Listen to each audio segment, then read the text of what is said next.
Back in the day, lighting didn't really exist in video games. In the late 80s and early 90s, the technology available for creating video games was pretty limited, so game developers had to use pre-calculated static lighting to illuminate their game worlds. In most cases, artists would just hand paint the lighting details onto the floors and walls of each level, which is a tedious and lengthy process at best. While this technique was incredibly performant, the downside of it is that the objects in the game would have zero interactivity with the light, which means no shadows. To get around this, some games had creative solutions to fake shadows. In the original Mario 64, developers used projection mapping to place a texture plane directly underneath Mario on the ground, with the texture representing a shadow shape. This isn't a real shadow, just a spherical 2D texture following Mario around. This technique can also be seen in Ocarina of Time. Instead of one large shadow under Link, we can see two smaller shadow textures tracking Link's feet. Pretty interesting stuff. While solutions like this are creative, it doesn't address the main issue. Game artists would still have to paint the entire world by hand.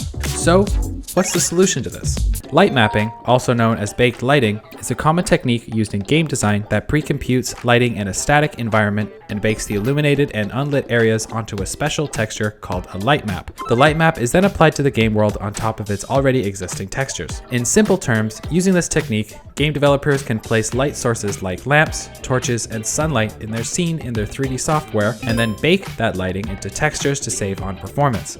A simple and automated solution when compared to hand painting. While this is a powerful technique, it does come with some glaring downsides. One being that since the information is baked into static textures, any changes developers would need to make to the lighting would mean having to rebake the entire light map, making it a slow and difficult process when adjusting lighting. In the same vein, light maps work well for static environments, but when it comes to objects or characters that move around in that environment, it can cause issues with the lighting. Static lighting was the norm for many years, but game developers started experimenting with dynamic lighting as technology advanced and more powerful hardware became available.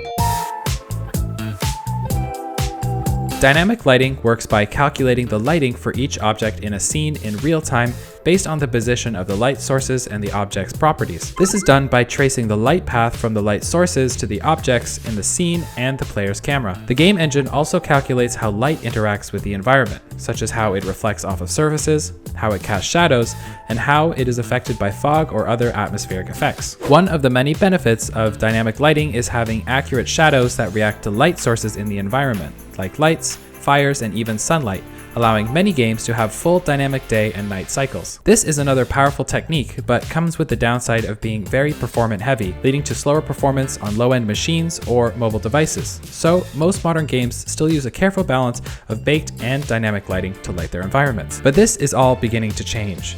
With new, exciting real-time technology like ray tracing, path tracing, and global illumination, cutting-edge games being developed in engines like Unreal Engine 5 can now simulate how light actually travels in the real world by taking into account how light bounces off surfaces and objects in the scene, creating some genuinely mind-boggling results in a fraction of the time. So yeah, lighting is pretty cool.